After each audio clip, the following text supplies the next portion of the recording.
hair okay? Hair's great. Yeah. Hair's herring. My hair is herring. Chris. How you doing? You know I'm Chris too. You are Chris. Mm-hmm. We share the same name. Yo.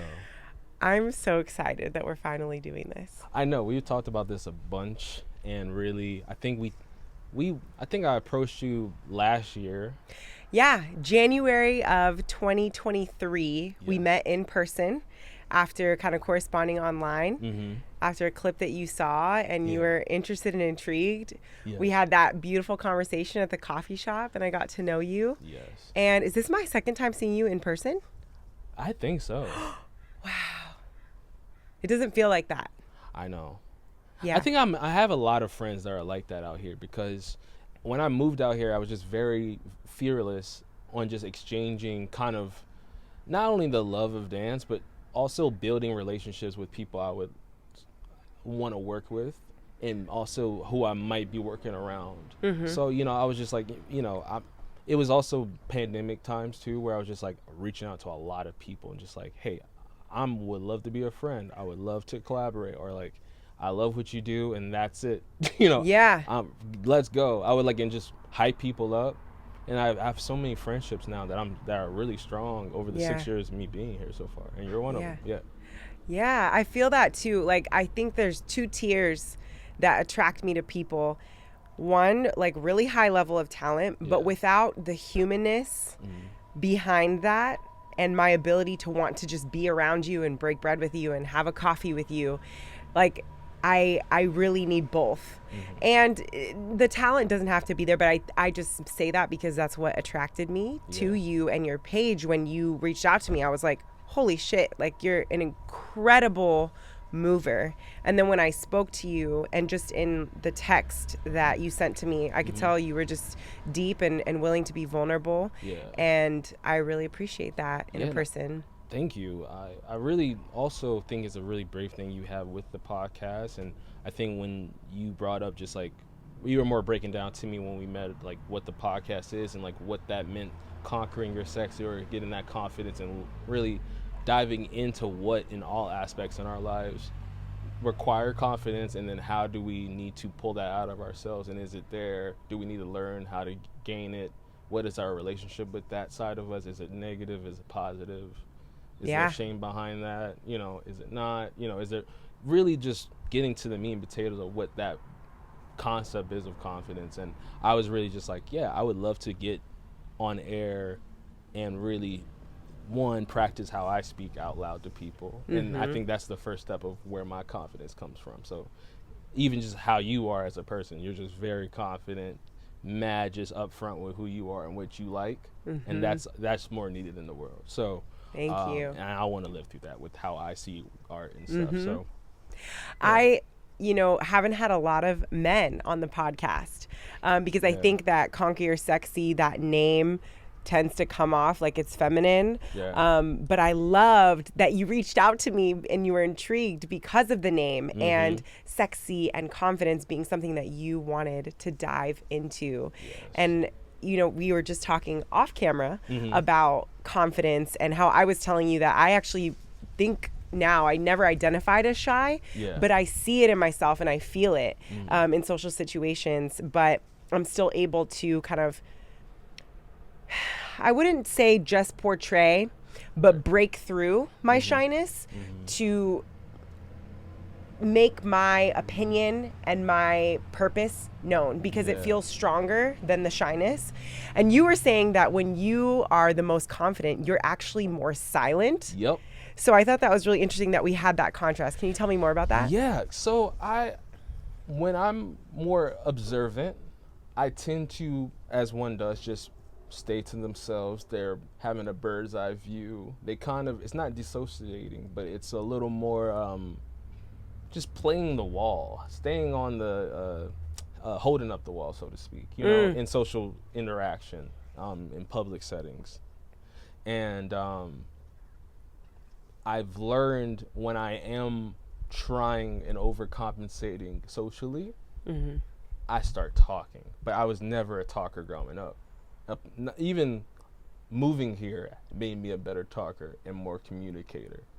just like how you got to talk to multiple people and from different places versus like everyone knows. Like I'm from Maryland, so it's a thing where everyone kind of knows where you're at. Everyone has a certain, you know, you can call it as you see it in Maryland, and people are just who they are. They're very forward, just East Coast in general. But you know, here I had to really learn how to be open, and a lot of people come from different cultures and different circumstances. And I think, you know, when I'm quiet, I just learned how to be a better listener, and I think that's where my confidence is. So, because like, you know, people can manipulate, people can, you know, use you, people can, and I had to come from a certain, you know, just life experience where like I just had to really zone in and have confidence. Like, am I assessing this situation smartly? Am I like putting myself in a certain situation right now, or I've always had to have my wits to me. So, you know, if I feel like I'm too out of the space, I'm like talkative. I'm like, I know I'm not like present. So when I'm more present, I feel like I'm more confident, and then when I'm more confident, I notice that I'm more quiet. Does that make sense? Yes. Yeah. Totally. So it's just something I always observed when if you told me to act confident, I'm quiet. I'm not like demanding what I want. I'm not bossy. I'm not even too opinionated. Yeah. Sometimes I can be strong about my opinions, but there is a point where I'm like, I'm not gonna argue with you, you know? Right. And that's where confidence. So I'm like, I don't have to prove nothing to you. Right. I think that there's something really kind of swaggy about that, in the sense of being able to just really sit with whatever it is that you're feeling, not needing to state it out loud because there's nothing to prove. And then on the other hand, also somebody like me, I feel like it's taken me time to be confident enough to speak out.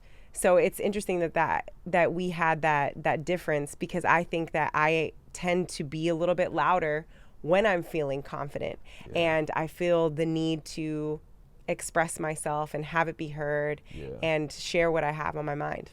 Well, that's fascinating too, because I mean, I think that is also very fair, and I think most people strive to do that. I think I don't know, maybe it's trauma, maybe it's just like a thing where you see people kind of getting out of themselves, and you have the withal and kind of control, you know, mentally and emotionally, to be like, well, I have to be either the mediator and like physically or, you know, vocally step in, or I can assess it and make sure and watch if this gets out of hand. Or like we talked about this earlier, like whatever you contribute to the moment, is it putting more wood to the fire?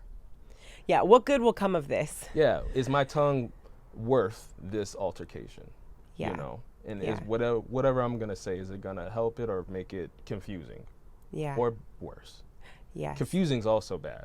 Some people they put in there. I've done it before. People are like, Chris, why did you just say it? Like that's irrelevant what we're talking about right now. I'm like, yeah, but it's perspective. I'm like, just listen to me. Y'all argue over, you know, and I had nothing to do with it. So yeah.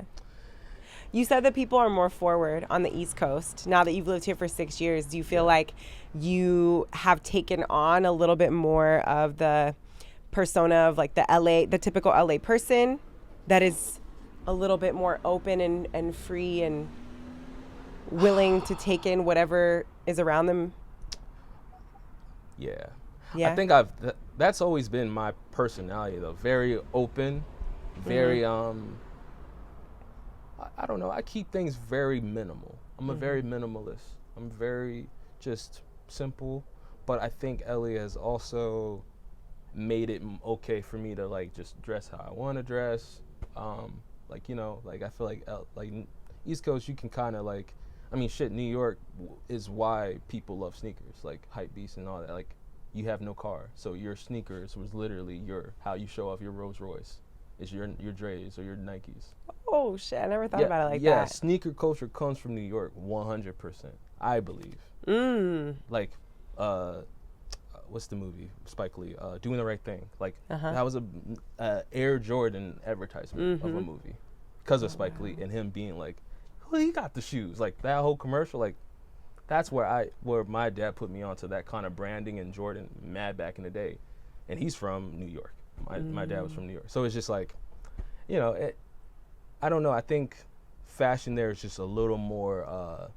There is a standard of like you can look nice or like it's okay if you dress bummy, but we can say it's bummy, okay? Like, we can comment like, why did you come out like that? Why'd you come out like that? Whereas here, yeah, all goes. yeah. Because even who you are, even if you have some kind of status, you can go in there looking crazy, and people are like, well, that's Jared Leto. Oh yeah, yes. That he gonna come in here dressed like a cat. Yeah. It's just like and it's also in a more innovative energy here. Not saying the East Coast don't have it. It's like almost by accident in the East Coast. Like it's bound to happen. Say like New York, for example, people cram together on top of each other and like living in those circumstances together. Like it's gonna be a lot of ideas and people just wanting to get angst out and get these beautiful imaginations out there, and Yeah. But it cannot also restrict it. Here, there's just you can go to the beach and just think about some shit. Yeah. Not saying there's not beaches and you can drive to Jersey or whatever. Rehoboth. It's more accessible here. Yes, it's more standard here to be like more standard. Yes. It feels better. Like, hey, like you're having a bad day, let's go to the beach real quick. Like that's just it's more normalized. Would you that word? Yeah. Innovative. Yes. Would you call yourself an innovator?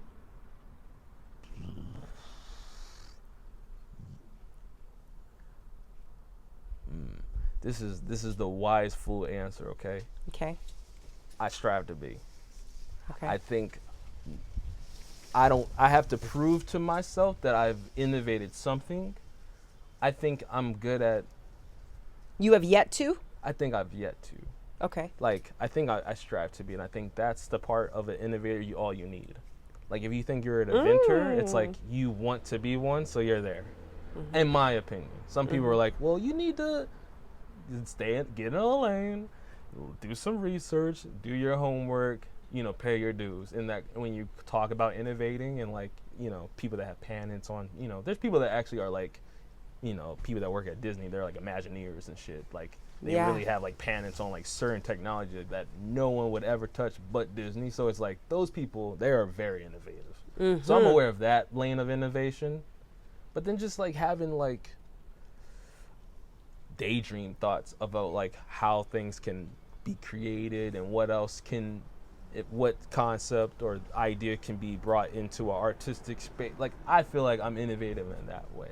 Like that's where I also see some people around me too are like that. So I don't want to be like I'm a golden child innovator. I don't want to ever tie innovative like you have the answer type of like person. Like things just like I really love when the bar is raised. I love having my mind blown by things going forward. I'm very future first. Yes. Yes. From the few conversations I've had with you, the reason why, when you said that word, I even said that was because you're very big on doing something that hasn't been done or letting people kind of form their own shape in whatever space they enter, which I think allows you seem to me to be somebody who inspires innovation in others.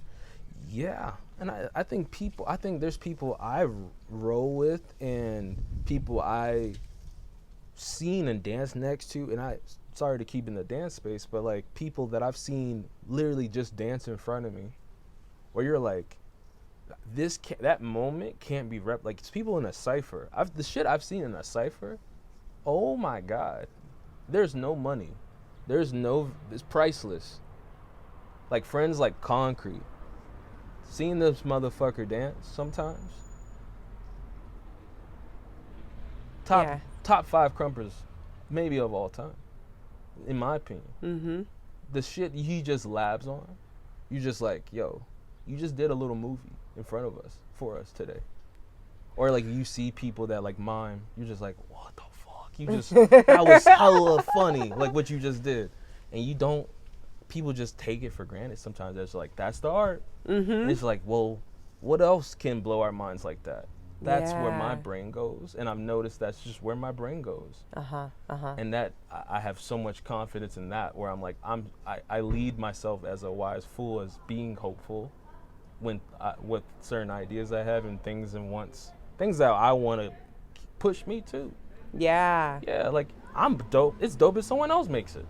That's why I like to collaborate. Cause I'm like, yo, even after that, if I work with you and then whatever I rub off, and you're like, yeah, I want to put a bunch of robot motherfuckers in suits and like, you know, do this thing where they're all on steps and like like inspired. I'm like, that's even tight, cool. Or like, let's get a bunch of animators together and figure that out. You know, I think that shit's funny, and I think also a lot of, you know, I find it funny because, you know, some people just have wild imaginations and things and dreams they want to work with people, but don't really go for it.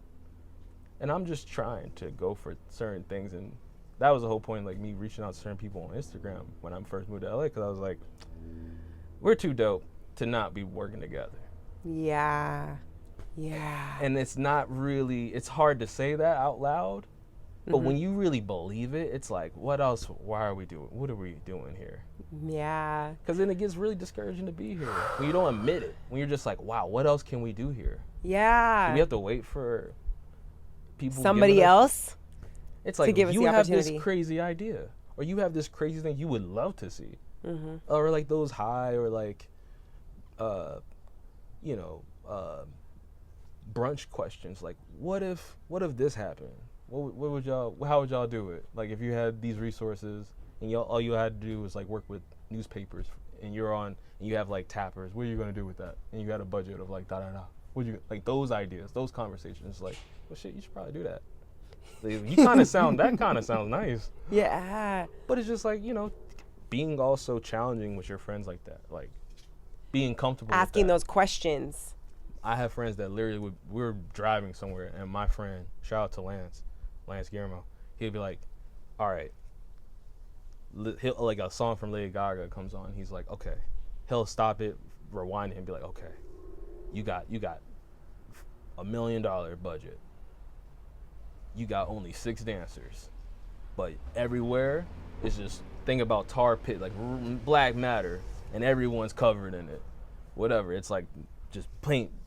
He'll just throw out I'm spitballing this, but like he'll throw a scenario and be like, what you doing with it? And then play the song. He's like, pitch it to me as the song is, like what's happening in your head as it is. And I'm like, yeah. And it was so fun for me to do that. And then I would do it one with him. He'd be like, give me one. Like, a friend that you can do that with? Yeah, a friend that's pushing you to dream bigger, to think bigger, and to see how you would pitch it. Priceless. That's priceless. And that's just like, no one really does that here. I mean, maybe I'm not around those dancers, but I know those dancers. Yeah. Maybe I just don't hang with them all the time. Yeah. But I've been blessed to be around these people that are here in LA, you know, that are peers. You know, I'm like, I've also the OGs. I've been around a lot of OGs, and I mean, I've been, you know, since I was 18, I've been around OGs. Like, hardly started to dance with peers of mine. What is your primary dance style? Like, because I know that you started in hip hop. Right. I got this dance story last year. Yeah. But like, if you were to say like, this is what showcases me best right now. Oof, right now. What is it? I would probably say, yeah, like, I can be better, but I would say pop and animation. I think I can always grow in it. Something I would definitely want to keep labbing on and building my style into it. Like, I have a certain style. It's just a little more raw. I think if you told me to battle right now, yo, I'd probably be a little washed up, not gonna lie. Because there's some killers out there. Okay. So I have to really, but that's like my style, I would say. Like, yeah. I feel like I don't know what animation is. So I feel embarrassed that I don't know. So there's popping, where it's like, they consider that the dancing robot, right? Just like, what would a robot move like, and then you add a groove. So it's much more dancey. Animation is? No, popping. I know what popping is. Yeah. But animation. So animation is just more either character, or you have something that is not real and you're bringing it to life. So me walking frame by frame and dime stopping, or like going tick tack tick, like someone's taking a photograph in every little pixel, that's what I'm animating. Okay. And it's from like you ever seen like that concept with like the guy on the horse, and it's like the first like movie. And you see the whole progression of him going across the road or something. That's considered animation. Could you show me like with your hand? So if I wanted to go tick tick tick, I'm just going tick tick tick. Okay. Tick tick tick. So I'm really going, my point A is here, my B is there. I want to show either I'm the whole progression to there. Okay. Just tick tick tick. Yeah. Or I can go ta-da-da. Ah. Or they have this one concept in animation called claymation or Sinbadding.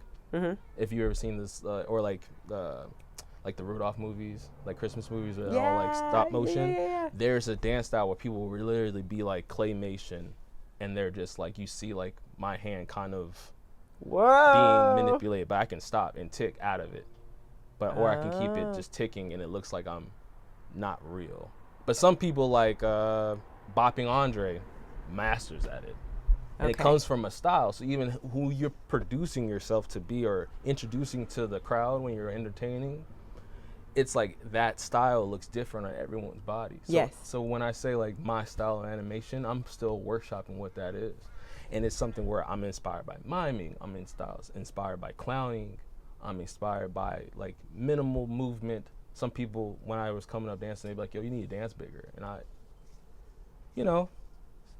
but if it's my style, why can't I make that style dope? Mm-hmm. I can dance big, and I've done it. But it's like, I really, in the past couple years, when I'm just popping, I'm like, what concepts can I do? And it's in smaller frames. Mm-hmm. Even when I wave, it's like, can I make the waves a little smaller? Can I make them more intricate? Can I really drop, because if I get stuck, at least I can redirect things, I can fix things, I can get out of a situation. That's where the labbing comes from. So I'm just labbing now to myself.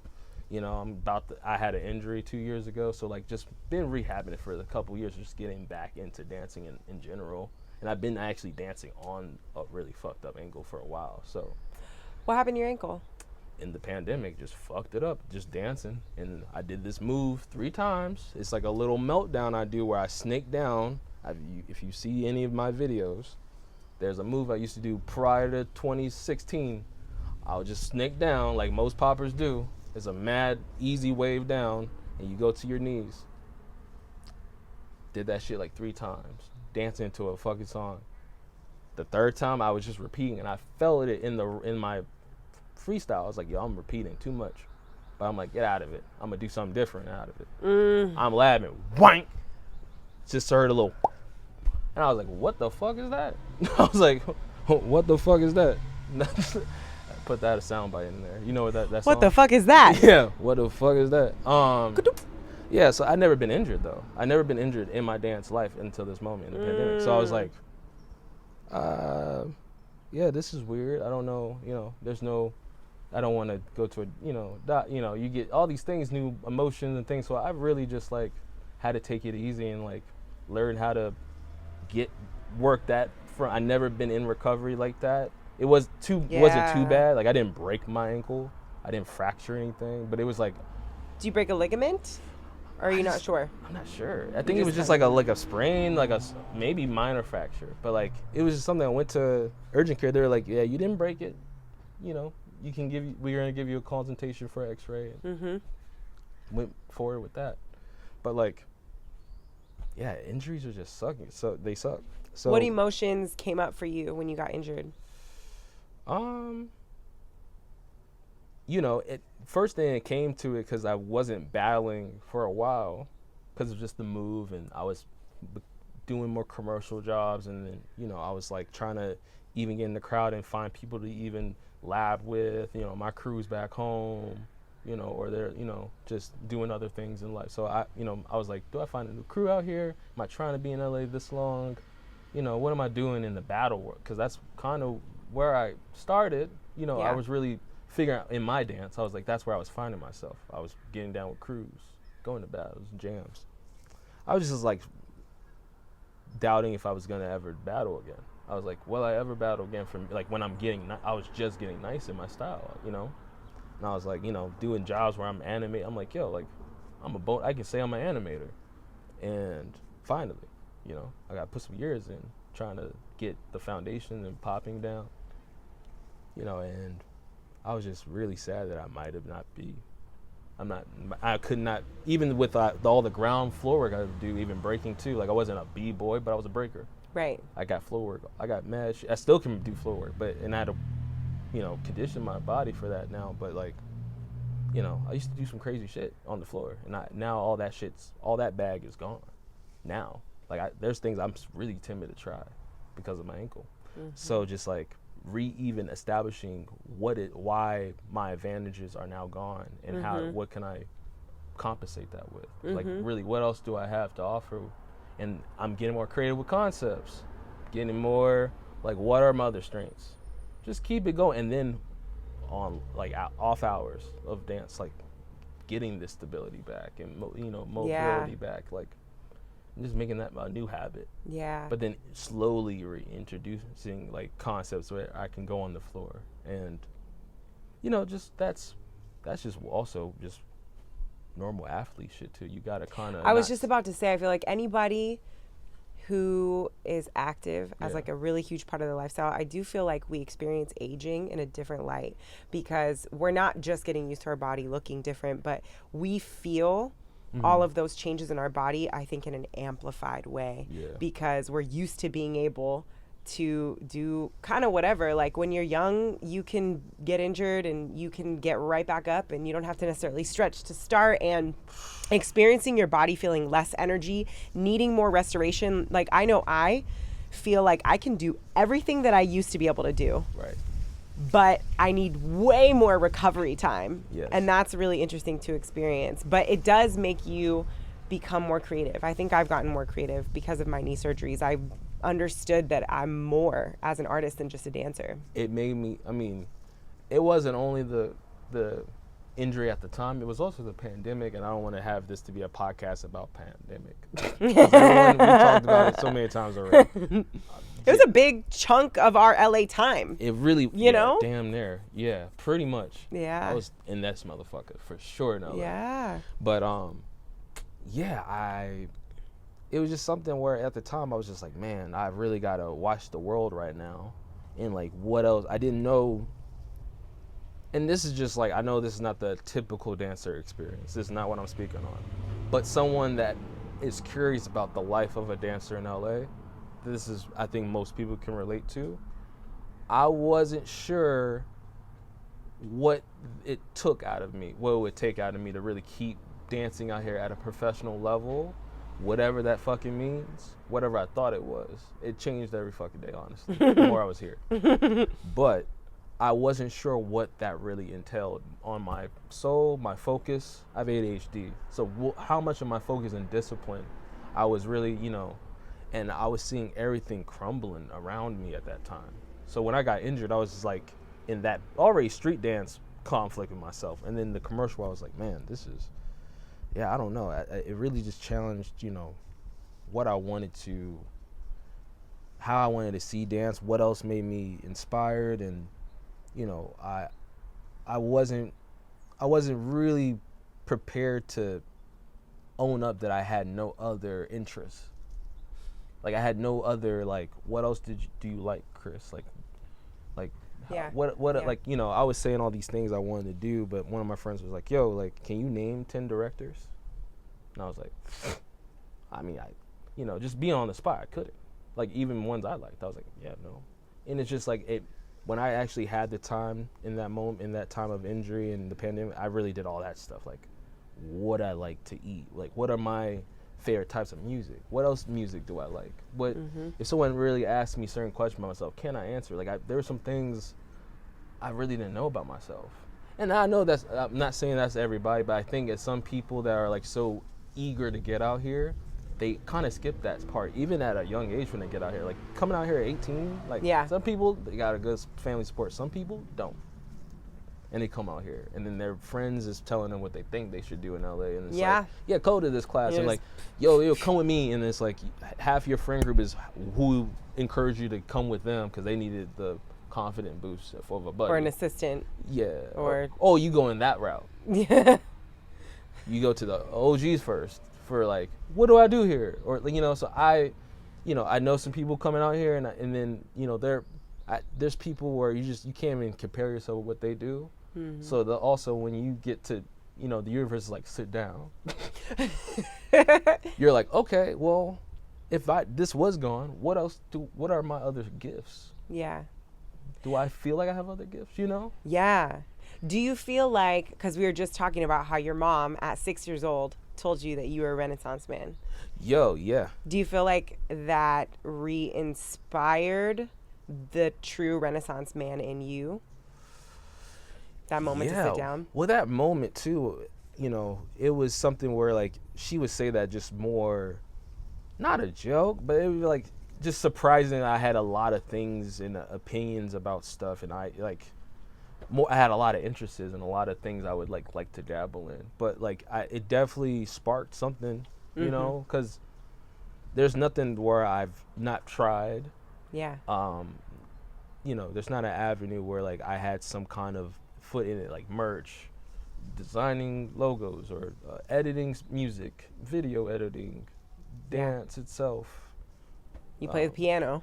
Yeah, I'm teaching myself how to play an instrument, like just like wanting to. Like I just wanted to try because it has a purpose. Like, I think that's all being a Renaissance person is like you have these interests and you choose to be either master or none, and that's okay with you. And the master of those things is how to put them together. So so yeah, Yes. That's how I see it. And I'm just like, if I teach myself how to make music and learn structure or music theory, not saying I'm a master now at it, but like I can at least talk music with someone else that is a complete composer master. Right. And I can be like, okay, this scale, I can talk their lingo. Yes. And it's not like a choreographer talking to a thing, like a musician, and then they're like, this is awkward. They don't know what they're talking about. I'm just gonna do it my way. And it's like, no, we can actually collaborate. Yes. And I take that. That's just what I want to do. Yeah. Also, I want that. And I'm a musician too. Like, I took a dance class a couple of times, so I actually know Right. when this play happens, how the bass should feel like, and this cello should come in. I'm like, thank you. You understand what the importance of this moment is. Yeah. Even if I don't have to pitch it to you, you just understand you can see it, you can feel it. And some people that don't dance and they're just musicians, they feel it. Yeah. Not saying most people are not. They don't have that, but like some people, they really can tap into that more. Yeah. Yeah. Yeah. I think, not everyone has the genuine desire to pick up something that they know nothing about and to respect it and just learn about it, just to be versed in it in some way, shape, or form. But you know what age we're in though? We're in an era of entrepreneurism. So everyone's doing it now because of TikTok. It's not to be that guy, but like a lot of people now, it's being normalized to like, hey, teach yourself something, or not. My content is literally teaching you how to do this, and you're going to see it regardless. And then it's also a platform, or what is around us, what's marketable is being inclusion. So like even if it's like you stumble upon someone teaching you some chords on a piano, like it's your choice to be like, do I buy into this? Do I resonate with this? And then it's recommended for you. Yeah. Hey, this is something I think you would like. So I think we're already going there. So I already just been, I don't want to say ahead of the curve, but I just already know that everyone has a Renaissance element to them. That's why I think most people, when dope things, collaborations happen, that's some of the best stuff. Yeah. Because that's just coming from one mind. Yes, there are masters that can produce like Prince, or like they can do everything and it all comes from them. But those people are rare.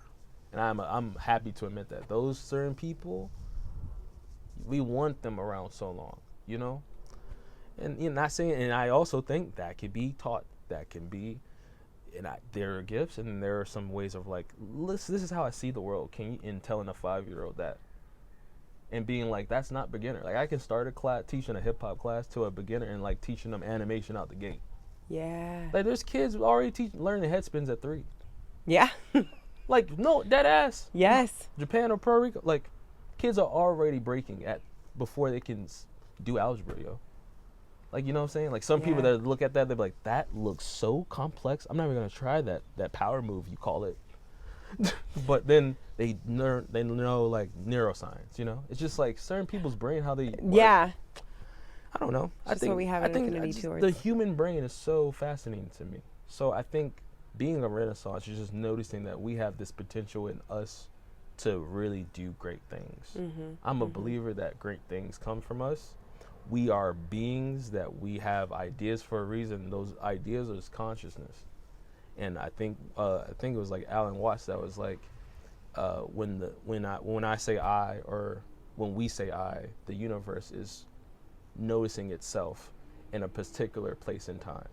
You know? I've heard that before. That's beautiful. Yeah. So it's like when I say like I want da da da, I'm already thinking like either that's God, universe, the maker. I'm like, yo, it has like if someone can discredit that, like that is people working together, Chris. Nah, that's never gonna happen. Yeah. If I'm really so strong about how I think that can be so, then it might be right. Because if you might be right, nigga, I might be right. That's how I feel. Yeah. So, you know, and that's where the confidence is, just that quiet demeanor I have. I'm like, okay, like.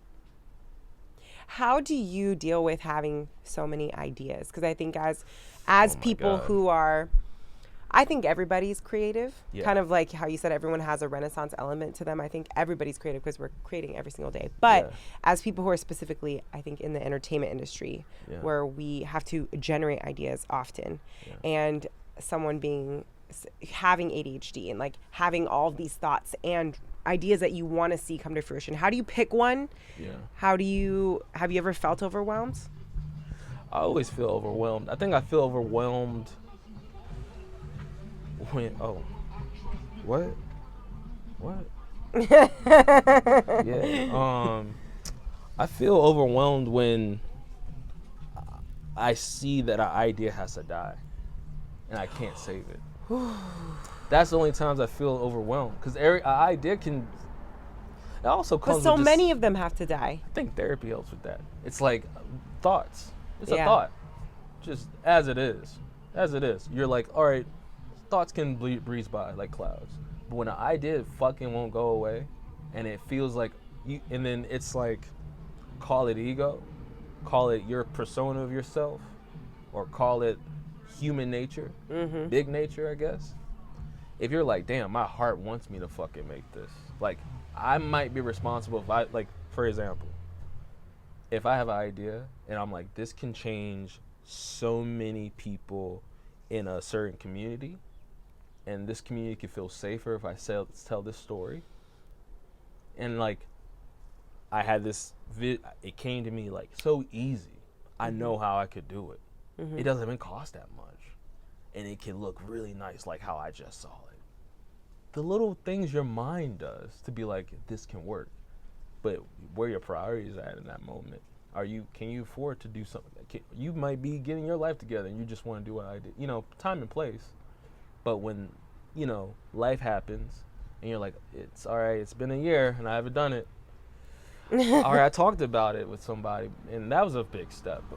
All right, someone wrote me a script for that thing, or like I gotta write a script or I want to write this thing, and I'm still on, you know, page 7 of this novel I'm trying to write. You know, it's like time really fucks with people, and I think time makes me overwhelmed when like time feels like it's ticking away. So that's the only thing I get overwhelmed. But I'm usually good at writing ideas down. Also, I've seen a lot of ideas I've had, and they also are produced in front of me before my eyes, and I'm like, hey, that's consciousness right there. Yes. And it's not like I'm claiming that like that was my idea, look at it, it went away. Like, I'm not claiming it at all. I'm just like, I'm glad someone fucking done it. Like, shit, I wanted to do a piece with veils so much, and within the past 3 years I've seen so many pieces with veils, just like I was only supposed to do it for one music video, and I was like really prior to this guy wanting to work with me, and the video never been made. Shout out to that artist though, but he was just like, yeah, I want that, and I was like, damn, I've been wanting to do that shit. And then when those things don't line, you're like, you know, that's just an example. Like, I want to do something with veils.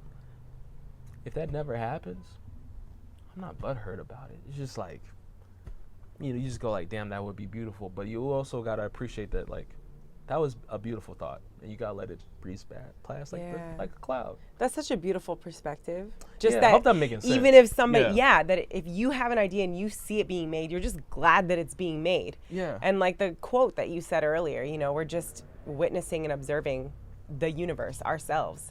We're all in this collective consciousness together. That's why I choose what I say out loud very particularly when I watch. But like that's.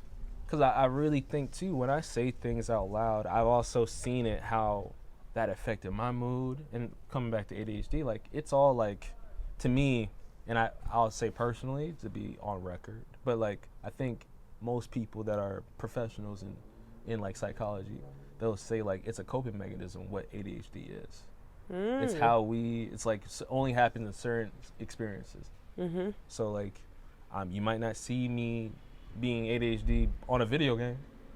You might not see me in a dance class, but you're gonna see me doing it when I'm supposed to. It's like selective thinking in that way, you know. And some people have different textures of that, different modes and concepts of ADHD. It's not as heightened and not as low as someone else. But you know, everyone's is different, like a fingerprint, I believe. But you know, mine's I don't really let things get to me. I really love that I get a lot of inspiration, and a lot of things bring me inspiration. I think some people, they can go, I can't relate when someone is not inspired by something and they're like, I want to make a thing, but I'm blocked. Like always, if I was blocked, I'm really good, even being an assistant in dance, I'm good at giving suggestions and ideas. Just for, like, if you're sitting next to me like, all right, I need something that wiggles, I'll give you 6 ideas so quick, and you might say no to all 6. But then I'll give you another 8 right now, like right in, like I'm like, what about this? And I know a lot of people have that gift, just as like being with they're comfortable sharing. Yeah. But like that's one of the things where like ADHD comes in, because I'm like I'm already there. I'm in the moment. I want to the task is, and the reward that I get from the task is like validating that like something I gave to the space worked. That idea worked. Like something you're like, oh, but I don't like that, but I like how you got to the ground. I'm like, all right, let's put in a puzzle together, you know? Yeah. So, in like, also like picking a lock almost. You don't strike me as a person who could get bored. I feel like, I might be wrong, but I think people who generate ideas like that so quickly, it's not necessarily, not to say that you're not special, because you are. I don't know. But that comes from you, I think, being present, being willing to observe, and using your environment as inspiration, you know? Yeah. So you could be sitting right here with nothing in your hands, but you could find inspiration from the plant, the couch, you know, the swinging of the chair, the way that the air feels. Yeah. I think I will go there first. I'm not saying, like I said, those ideas are cool, or they look visually, like, I'll just come up quick with shit. I don't really sit there and be like, oh, I'm stuck. Like if it's something I'm really trying to do something specific, and most of the time it's like just do something simple and then build.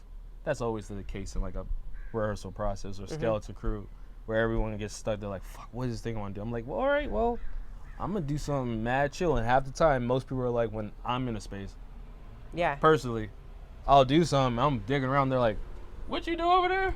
And they just saw it in the corner eye in the mirror, and I'm like, and I know everyone has gone through this, so I'm not just saying I'm the only one, but I'm not making myself special, but I'm saying that's how those things happen, because you're not even being intentional what you're doing. You're just like, task, let me be aloof, as if you're like, it's natural. That's how a performance should be. So when most of the things are like, yo, this moment needs to be a little more innocent, or like these are kids though, so like they're supposed to be having joy, you know, it's a joyous moment. Like sometimes those moments are hard, you know, are being like, yo, we have to be happy right now. Like this looks too sexy, or this looks too, and like just being simple. So that's where a minimalist comes into play. And I just know my strengths. Yeah. So it's just also being aware of what your strengths aren't, which is a big thing with ADHD. I'm very socially aware, or like I'm self-aware of those things I'm weak at, and I can be better at and grow in, but I'm really I was just aware about to of what ask, my strengths are. What is, like, if there is a hump of some sort that you're trying to get over right now in how effectively you create, what would that be? Like, what are you trying to get better at right now in creative process? I think, the most typical thing is just like really breaking down what the ideas are. Like I can write exactly what I see in my head, but really there's some people, and even people that are just really good at making a treatment and a pitch, like a deck, and they really are good at writing out what needs to happen and what things we need to see and know before we get into the creative space. Because there's some things where I have an idea sometimes, and I'll be like, okay, I didn't think that part through. Or, you know, and everyone gets to that point. But, like, I want to get better at that point. So I'm actually working, writing things out myself. And that's the part of me where, like, I know that's my strength. Like, I'm going to get to what can get me better if I'm doing it on my own. Yeah. So, yeah. and I won't put things out just because I don't itch to make things. I like to actually sit on stuff and, like, squeeze out the bad stuff out of it, like the cringy shit. I'm like, this is for just in-fam shit. Like, we can be ugly inside the studio. We don't need to be, like, not saying I'm, like, there's things where we're all going to put things out and we're like, oh, I didn't like that, but everyone else likes it. Yeah. Right? But, like, that is so interesting that you say that. I feel like I'm striving to have more of that. Yeah. Sit with my ideas longer and do more of the ugly on my own, because I think I get a little bit, I would say I get trigger happy sometimes. But I think it's also my strength and the beauty in, you know, pushing through to be more confident is in action for me. And failing in front of people and doing it kind of ugly and bad. Like, I'm willing to be bad at something in order to be good. But I want to enter now a new phase of quality and really sitting and spending time, you know, figuring out all the nooks and the crannies and understanding the entire world before I present it and having more, like, polished products to show. Well, and I'll give you the example. If someone's watching or whoever's watching this and you're like, I don't really agree with that. I think, like, they take your take. Like, being, I like that this is an analogy, being ugly around the public or out, being more vulnerable with maybe something you're not really ready to show. Yeah. Openly out there. That is definitely good exercise. I definitely lived that age where I had to be a almost YouTube dancer. Like, I was like, what else? Me being from Baltimore at the time I came out of Baltimore, I was like, well, I'm battling, but I also want to be in this commercial world. So, like, everyone's doing concert videos and like freestylers. So I was like, okay, I gotta make a freestyle video. So, like, getting to a place where I also feel like I don't have to always do that for validation is also powerful and confident for me, because I'm also a digital artist. I also am dabbling in music now, and that stuff I don't do publicly. I'm in a studio like a fucking hermit, like a fucking troll under the bridge by myself, labbing. So I feel like sometimes in dance, I like to bring that element in, like you're making a #1 hit, and it takes time to make a hit. It takes time. It takes a lot of brilliant minds to make one fucking hit One song. fucking hit. Yeah. And I think I like I said, raising the bar, even with your own self. If you're not even trying to participate, you're like, I'm not competing against anybody. I love what we all do. It's just like, you want to be competitive with yourself at least, and know, like, you're not just being complacent with what you're doing. Yeah. So I like to take my craft and the interests that what I'm realizing is my niche, let's just say, my little gags in my style. I have to actually not be a master in none, and I have to take time and really study those things, and then I'll choose when I'm like, that's enough. I'm not a, let's just say, mime. Like, I'm not so much a mime where I'm doing this 24/7. I'm gonna pull an element, I'm gonna go this deep, and then, because I still wanted to look my style to look a certain way. So just doing that stuff, and I think that's as part of my creative process. It's just knowing where it's like, okay, I can let that, I don't have to really sit on that too much and polish and sharpen that tool. Yeah. I've seen it, I understand it, and I can use it when I want. Yeah. What, if any, like, to kind of wrap you? Oh. Yeah, like, to kind of wrap the conversation and give it a goal bow tie. Because we were talking about earlier, that you're really honing in on your purpose. Mm-hmm. And that your purpose is to create. Yes. If you could give me, like, a rough thesis statement or, like, theme of what your purpose is in creation, what would that be? Oof. I'm trying to do better with not just talking right after the question is asked. Take your time. Thank you. I'm gonna sip some coffee. Sip that coffee.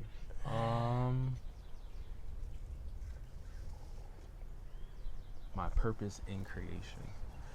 My purpose in creation is collaboration.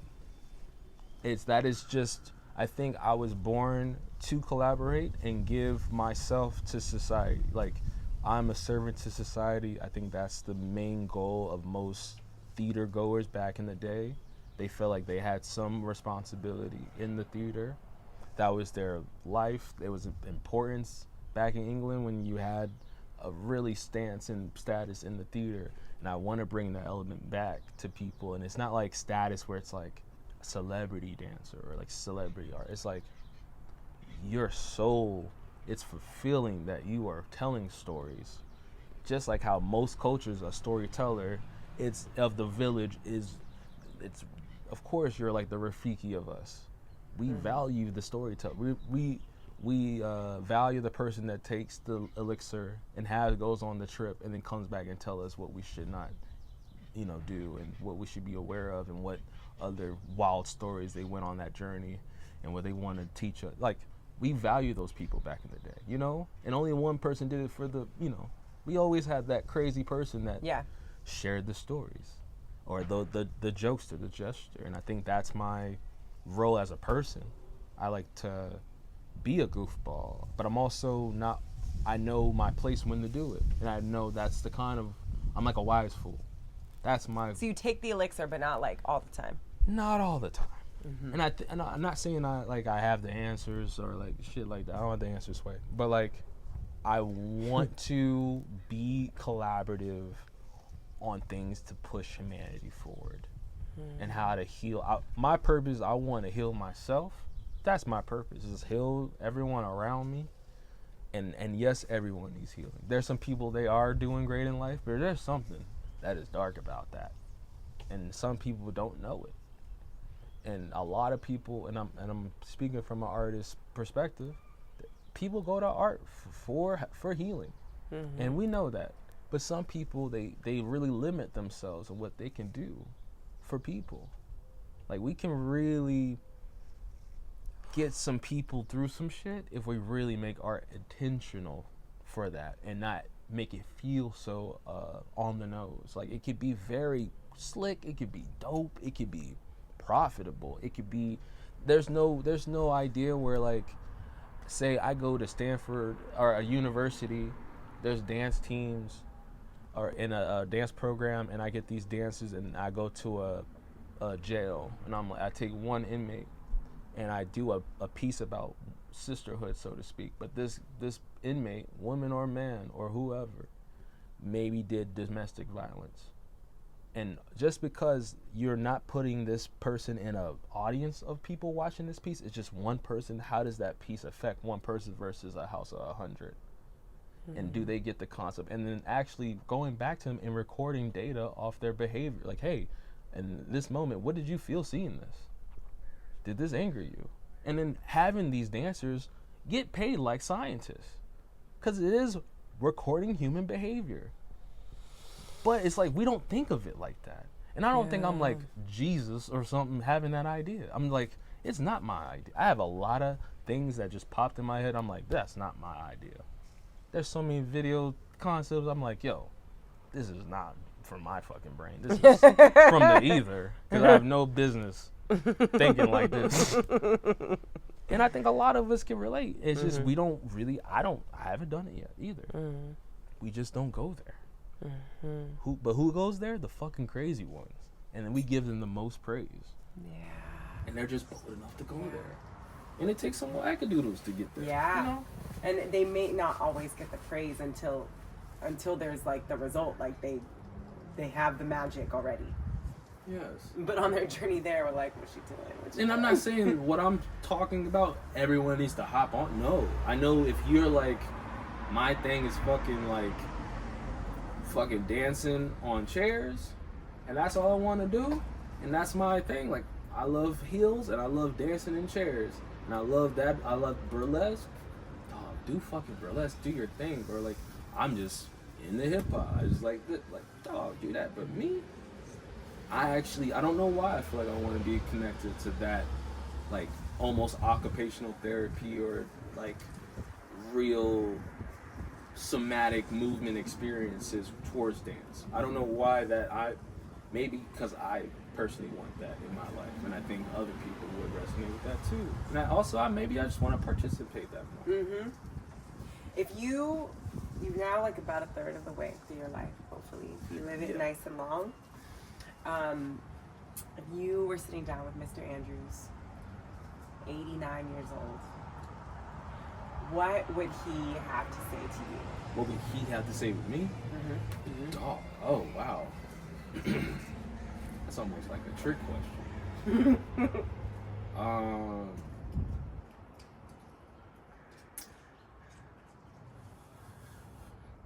not trying to take it too much of a beat, but probably, you're so damn lucky you have people you love the whole damn time. Oh, that part. Like, you don't know what you're doing, man. Like, I'm glad I hope you know that. Like, you ain't miss with no one that just loved your ass. Like, you ain't miss. Like, you know, I don't ever take that for granted. Wow. I don't think I have one enemy. You know what I mean? I don't got one person. I haven't yelled at someone. I haven't yelled or been mad at somebody, like, beef-wise, in a long time. Like, haven't fought in years. Like I'm just... It's a way, it's almost like the Schindiger's cat theory, you know? You get to choose...